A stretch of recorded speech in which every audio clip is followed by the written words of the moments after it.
everybody, and morning, and welcome to Thursday Thought today. I want to follow up today because it is such a world of more, that we rarely get a chance to. And last week's Thursday Thought, where I talked about creating happiness habits and creating your those happiness habits will enable you to live a true life that when you look back on, when your time comes, you will look back with a heart full and full of memories and full of stuff that you wanted it to be, not loads of regrets and shoulda, woulda, couldas. So I want to go back to that, and I want to ask the question is, have you done it? Have you taken time to think about what little things you do every single day that makes you happier, and what those are those things conducive to how you want to look back on your life?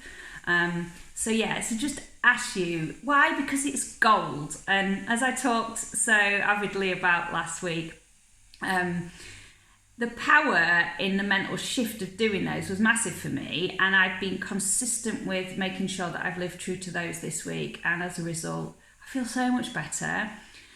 Spending time with my boys, helping people with their health and well-being, getting out in morning light, growing my mind and strengthening my body every single day. And I want to delve a little bit more into that today by talking about a little podcast that I happened upon, a Rich Roll podcast with the amazing Nedd Brockman. I don't know if you know this guy, but he is only 23 and he has just ran across Australia. Pretty epic.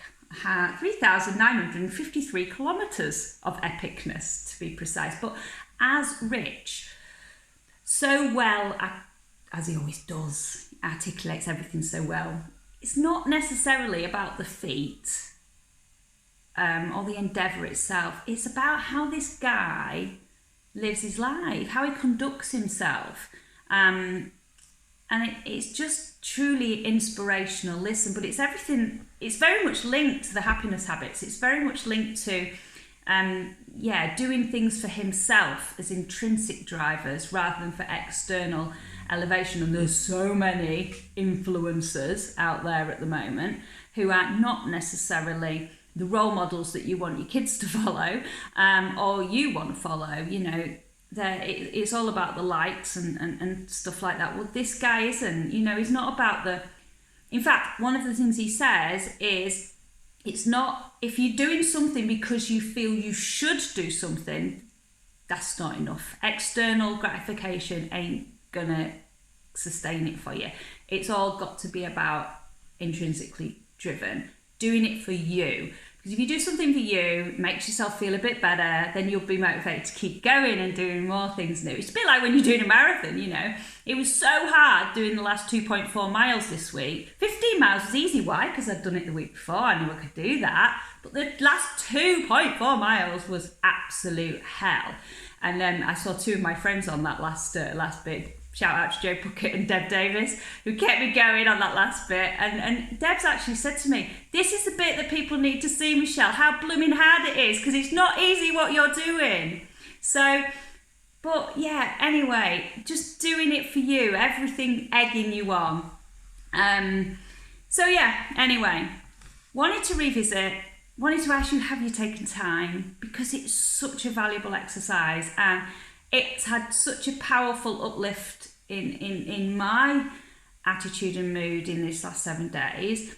And also since I've been doing it, but revisiting it and making sure and focusedly and observantly and mindfully that I'm all over those bits has made such a positive difference. I really want you to feel that too. So hopefully you've gone away and done the exercise, but take a listen to this podcast. This 23-year-old guy who, until 2 years ago, hadn't run, was motivated by a bit of back fat on his back because he'd been doing too much partying, and then went out there and did a bit more every day. Did his first run, did his second run, then did a marathon, then did an ultra, then did all around Australia, raised some amazing pennies, and conducts himself in such a positive way. So, happy Thursday, my lovely Clean Cut family. Have a great one. I'll speak to you soon.